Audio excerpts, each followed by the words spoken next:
大家好，欢迎来到听书学史。今天我要给大家介绍由米山宫启先生所著的《80岁依然过得自在幸福的人都是这样思考的》这本书。今天视频的内容包括以下2个部分：第一，80岁依然适度幸福，而且异常年轻的人都是这样思考的；第二，揭秘80岁依然完全不显老、没有烦恼、每天都保持积极心态的秘诀。首先是第一部分，80岁依然适度幸福，而且异常年轻的人都是这样思考的。这本书并不是教你长寿的技巧，或是介绍最新医疗资讯，而是告诉你如何平和、积极地接受衰老，依然感受到幸福，是一种非常重要的人生态度和心态指南。同时，书里还写了很多应对随年龄增长而产生的各种烦恼的方法，包括一些不太方便对别人开口的困扰，以及如何面对人生黄昏阶段的方法。作者在书中提到，单纯活得长，并不代表幸福，长寿也可能伴随着各种风险。不过，其实长寿与幸福之间的秘密非常简单，只要稍微调整一下自己的想法，就能大幅提升晚年的幸福感，积极面对长寿的人生，直到最后一刻都能尽情享受人生。近年来常说人生100年时代，而作者也亲身感受到，身边长寿的人真的越来越多了。在作者的诊所门诊中，也有90岁依然笑容满面、精神矍铄的人前来就诊。按规定75岁就算是高龄老人了，但实际上很多人依然在工作，精神头十足。而且75岁在现在看来其实还很年轻，最近更是有不少80多岁的人依然过着和70多岁没什么两样的健康生活，甚至有些人在80岁以后还重新开始旅行和寻找美食。现实情况是，现在的人即使上了年纪，比过去健康的多、精神的多，长寿概率也大幅提升了。不过作者也冷静指出，虽然活得长了，但这些长寿的人是否真的觉得幸福呢？其实很多老年人会感到不安，觉得如果只是长寿但成了植物人，那还不如早点走，对长寿抱有消极想法。毕竟随着年龄增长，身体肯定会一天不如一天，即使健康检查的数值暂时没问题，但腰、膝盖、眼睛等各种部位或多或少都会有些痛苦。而且现在社会不断在强调早发现、早治疗，但长期这样下去，反而容易让人陷入过度担忧、过度检查，结果带来更多压力。作者凭借多年经验感受到这一点，所以必须要转变观念。如果只盯着衰老、衰退做不到的事情，当然晚年生活就会变得越来越痛苦。想找问题的话，随便都能找到。比如说，很多人会烦恼夜里频繁起夜，但如果换个角度，把夜里起夜当成是一种适度的运动，就能立刻提升日常幸福感。其实调整心态是件非常简单，但却能带来巨大改变的事情。今天要跟大家分享的是变得幸福的思维方式的小诀窍。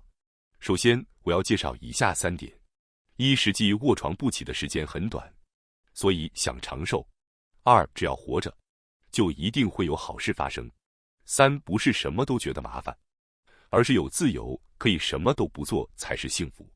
接下来我会一个个具体深入来解说。首先，第一个，即使到了80岁依然幸福的人的思考方式是，实际卧床不起的时间很短，所以想长寿。随着长寿社会的发展，活到80岁、90岁，甚至超过100岁的人越来越多。另一方面，也有不少人会觉得，就算勉强活着，最后不过是长期卧床不起，或者被照护而已，没什么意义。有些人甚至可能会想，如果最后要变成那样，倒不如早点解脱。但其实很多人并不了解卧床不起到底指的是怎样的状态，所以我希望大家能先正确认识一下所谓卧床不起的真实情况。我们需要先来看看寿命与健康寿命的概念。所谓健康寿命，是指不需要依赖他人帮助，自己可以独立生活的年数。而在健康寿命和寿命之间的这段时间，就被称为不健康期。但事实上，根本没那么简单。说的直接一点，要卧床不起整整10年几乎不可能。卧床不起这个词，意思是无法自行起身，很难交流，处于完全卧床状态。也就是说，真正卧床不起的时间，从整个人生来看，其实是极其短暂的。然而现在很多人却误以为健康寿命和寿命之间的10年左右全部是卧床期。这种误解导致了大家对长寿产生负面情绪。实际上，即便进入了不健康期，也只是需要别人稍微帮忙。相反，跟卧床不起相对的，是日本人常说的健健康康的活着，却突然离世。这是理想的人生终点方式，直到去世前都健康，突然圆满离开。据说男性大约有1成是这种方式，女性相对较少。尤其女性容易因为骨折、肌力衰退导致卧床不起，虽然生病、体力衰退了，但依然可以按照自己的节奏慢慢生活。为了能平静而积极地度过这段时间，除了保持身体状态，更重要的是要让自己的心态积极乐观，尤其是要持续拥有乐趣或生活目标，这将有助于降低卧床不起的风险，并延长健康寿命。那么接下来介绍第2个，即使到了80岁依然幸福的人的思考方式是，那就是只要活着，一定会有好事发生。在长寿社会日益发展的今天，虽然有人觉得活得这么久也没什么好事，但作者的诊所里有位90多岁的患者，却常在就诊时抱怨这种想法。那位患者能自己走到门诊已经很了不起了，但他却觉得这是理所当然的。抱怨多于感恩，类似长寿没好处的感叹，在老年人中并不少见。作者说，他见过许多早逝的年轻患者，因此深刻体会到，即使到了高龄，仍能自立生活是多么了不起的事情。但活着的老人们往往很难意识到这一点。或许那些从未经历过大病大难的人，更容易忽视当下的幸福感。这样一想，就能深刻感受到身心健康长寿是多么不容易的事情。许多老年人早晨醒来没有精神，忍着膝盖疼痛艰难起床，却找不到特别想做的事。多数人都带着今天该做些什么的迷茫开始一天，但即使感到不知道该做什么，能有这样的余裕本身，其实就是一种幸福的表现。需要护理或者认知症加重的人，基本没有选择自由，饮食时间和内容都不能自己决定，生活受到他人管理。相比之下，能自己选择做什么，实际上是一种非常珍贵且幸福的状态。还有人常说，老年人应该沉浸于兴趣爱好，过充实生活，但现实并非那么简单。确实有老年人在享受兴趣，但并非所有人都真心感到充实，也有因为太无聊才去做的情况。同时，也有人因为没有兴趣而不知道该做什么。其实，多数人本来就没有特别热衷的兴趣，相反，因为没有兴趣，所以不知道该干什么，这才是常态。实际上，很多老人并没有特别的兴趣，只是平淡地度过日常生活。这并非孤独或寂寞，享受什么都不做的自由，也是丰富的生活方式之一。很多老人会说，我没什么兴趣，也没什么好玩的，反正大家都这样，每天都说没事做，真无聊。如果能意识到自己不是孤单的，或许心情会轻松一些。而对于那些觉得无事可做、无刺激的人，建议先试着动一动，不用想目的，随便出门走走。人们外出移动会带来新发现，有研究显示，移动距离越长，幸福感越高。接下来是第3个，即使到了80岁依然幸福的人的思考方式，不是什么都觉得麻烦，而是有自由，可以什么都不做才是幸福。退休后的生活对很多人来说是连续的新挑战，但年纪大了以后，看电视、看报纸也会觉得累，甚至看新闻都嫌麻烦。结果是对社会的兴趣减少，慢慢的不想做任何事的感觉开始占据主导。另一方面，也有些退休后依然精力充沛、积极工作的人，年纪大了还能继续为别人做贡献，保持身体健康，努力与社会保持联系。这不仅对身体健康重要，对精神健康也至关重要。退休后没有了工作，失去目标，感受不到生活的充实，有人会觉得解脱了忙碌，却在获得自由时间后反而感到空虚，甚至怀念被时间追赶的日子。这种时候，尝试哪怕一点点再重新工作，也是一个选择。年纪大了，做什么都没干劲的感觉会越来越明显。回想年轻时充满活力，什么事都觉得有趣，现在常常对现在的自己感到不满。你没有动力，不是只有你一个人这样，大家都在说，哎呀，什么都提不起劲，然后平淡地过着每天的生活。所以没有必要让自己过度烦恼。随着年纪增长，无法避免的就是要与疾病共存。到了某个年纪，多少都会携带一些健康问题，这并不罕见。以前人们认为生病就是不幸，但现代医学进步，比如癌症治疗的生存率大幅提升，即使带病生活，也能享受生活。另一方面，有些人会因为什么都不做而感到罪恶感。有人听到如果不做点事，会变得痴呆这样的话，会感到焦虑，勉强增加兴趣或活动。但真正重要的是允许自己拥有什么都不做的自由，不急不躁，平静地度过每一天并没有错。但享受无所事事的日子也是一种选择。重要的是找到适合自己的节奏，在悠闲的时光中与自己对话，也许会有新的发现。享受退休生活的关键，不是与别人比较，而是珍惜自己独特的舒适感。接下来是第二部分，揭秘80岁依然完全不显老、没有烦恼、每天都保持积极心态的秘诀。这包括如何在年老时保持积极的心态，以及如何解决随年龄增长而来的烦恼，让烦恼消失，生活焕发光彩的绝招。首先要介绍的秘诀是通过一点点小技巧克服孤独感。孤独和寂寞的情绪其实与身体健康和寿命密切相关。关于孤独对寿命的影响，有许多广泛的研究。美国布里格姆扬大学的研究显示，拥有社会联系的人相比没有的人，早死的风险降低了50%。孤独还被认为会增加认知症、老年痴呆的风险。荷兰的一项调查显示，独居的老人相比非独居者，认知症发病率高出 1.66 倍，未婚或离婚者则高出 1.74 倍。这些数据说明，孤独对大脑和身体健康有很大影响。不过，随着独居老人数量的增加，否定孤独的存在本身是不现实的。现实情况是，随着人口老龄化和医疗进步，越来越多人在失去家人后不得不长时间独自生活。但孤独的状态和感到孤独不一定是同一回事。即使频繁与人接触，有些人依然感到孤独。反之，即使独居，也有很多人生活得很充实。孤独感的产生，很大程度上取决于个人的心态。我们该如何面对这份孤独呢？为此，首先了解自己孤独感的原因非常重要。只有客观看待孤独感，弄清楚是什么引发了这种情绪，才能找到解决的办法。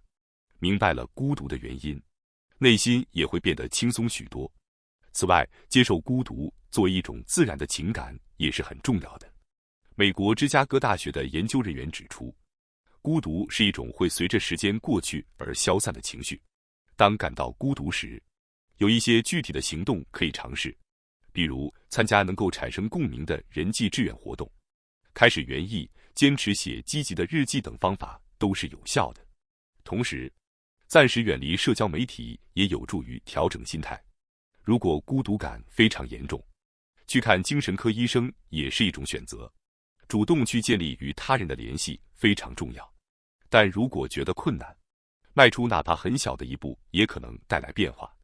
据说作者本人也曾感到孤独，他们实际上也常常独自度过工作以外的时间。但很多人通过接受孤独，不将其视为压力，依然积极地生活着。由此可见，要克服孤独，需要一点点技巧和行动。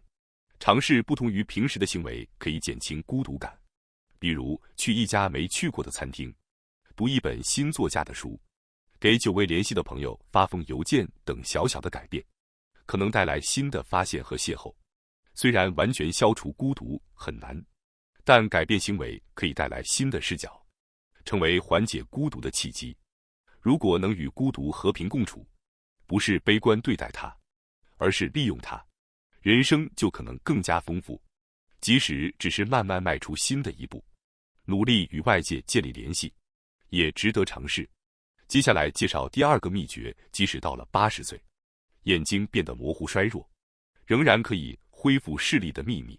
随着年龄增长，许多人都会面临视力模糊的问题，比如看手机字迹变得模糊难辨，这让日常生活很不便，也会引发是不是眼病的焦虑。如果眼睛经常模糊，那不仅仅是正常老化现象，可能还隐藏着需要治疗的疾病。准确找出原因并接受合适治疗非常重要。视力是人类生活中极其重要的感官，如果不及时处理眼疾，生活质量会大幅下降，甚至影响大脑功能。所以早期预防非常必要。视觉在我们感官中占据极其重要的位置，我们日常信息的很大一部分是通过视觉获得的。正是因为高度发达的视觉能力，我们才能瞬间识别家人和朋友。因此，视力下降不仅是生活中的不便，还会影响生活各个方面。如果眼睛功能下降，传递给大脑的信息减少，大脑认知功能可能减退，老化速度加快。视力健康与身体整体健康密切相关。导致眼睛模糊的主要原因有几种疾病或状态：白内障、晶状体浑浊。随着年龄增加，风险上升。50岁左右，约半数人患有；60岁70%至80%；80岁以上，几乎人人有白内障。早期可用眼药水延缓，但严重时需要手术。手术较安全且有效，早期治疗很重要。青光眼视神经受损，视野逐渐变窄，早期无明显症状，难以发现。主要治疗为降低眼压的眼药水。定期视野检查是关键。糖尿病视网膜病变，糖尿病的并发症，视网膜血管受损导致视力下降，需要同时治疗糖尿病和眼病。老花眼因年龄增大，调节焦距功能下降，特别是看近处困难，通常在30多岁末到40岁时逐渐出现，用老花镜矫正即可。虽然有人将老花镜视为老化的象征，但它能大幅提升生活质量。视觉是五感中恢复能力较强的感官之一，通过白内障手术和老花镜的辅助，生活质量可以恢复。相比之下，听力辅助器对听力的补偿有限，这也显示出视觉恢复带来的希望。不过很多人因为觉得手术或佩戴老花镜象征着变老，而犹豫不决。只要了解改善视力会极大改变生活，就能鼓起勇气积极面对，接受眼睛变化。正视老化也是很重要的。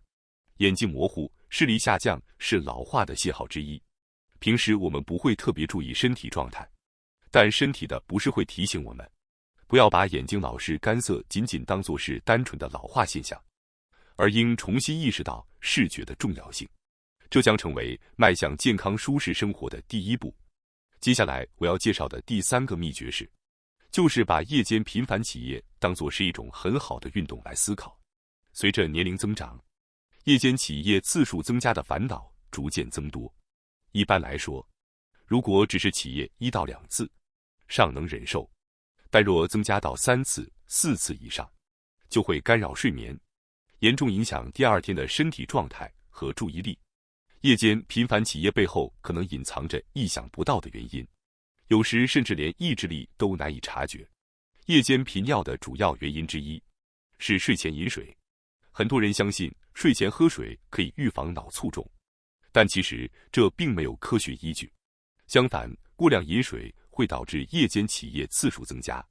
同样，降压药也是频尿的重要原因，特别是钙拮抗剂，会引起脚部浮肿。浮肿液回流至心脏后，会增加尿量，此外，它还能增加肾脏的血流量，从而助长夜间频尿。另外，不眠症与夜间频尿也有密切关系。不眠会让人对轻微的气味或刺激也容易惊醒，导致起夜次数增加。这种情况下，适当使用安眠药可能有助于改善频尿。还有一个意想不到的原因是，大量摄取被认为健康的蔬菜，因为蔬菜含水量高，摄入过多水分自然会增加尿量。对于夜间频繁起夜，保持夜起去厕所是一种好运动这样宽容的心态来面对比较好。接下来要介绍的第4个秘诀是要知道夜晚难以入睡是理所当然的。适当的睡眠时间会变短，随着年龄增长，夜晚越来越难以入睡，且睡眠时间本身也会自然缩短，因此不再有那种睡得很熟的感觉。综上所述，规律且充足的睡眠对于老年人来说难度很大，有些人甚至害怕睡觉，认为自己患有失眠症。但首先要知道，适当的睡眠时间会随着年龄变化。例如，10岁之前约需8到9小时，15岁约8小时，25岁约7小时，45岁约6.5小时，65岁约6小时。由此可见，随着年龄增长，适当的睡眠时间确实在减少。作者的患者中，许多老年人抱怨睡不着，说自己失眠，但睡眠时间缩短是年龄自然变化，不是疾病。大家请放心，多数人会觉得相比年轻时，睡眠时间变短后睡眠不够深、不够好，但这其实是正常的生理变化，不应把它当作失眠。睡眠质量发生变化，身体对深度睡眠的需求减少，心理上接受这一点会让人更轻松。不过，如果长期睡眠不足导致身心痛苦，作者也认为依赖安眠药绝非坏事，是可以考虑的合理选择。总之，随着年龄增长，我们对身体的认知和期待需要调整，把夜间起夜看作一种健康的信号，接受睡眠时间自然缩短的事实，才能更从容地面对老年生活。只有这样，我们才能保持身心的舒适与活力，迎接每一个闪耀的日子。希望这些秘诀能帮助你拥抱健康的晚年，活出属于自己的精彩。感谢大家收看今天的节目。如果你喜欢我们分享的内容，记得点赞、订阅并开启小铃铛通知，第一时间获取我们的更新。在下次的节目中，我们将继续为大家分享更多有益的书籍。再次感谢大家的支持，我们下期再见。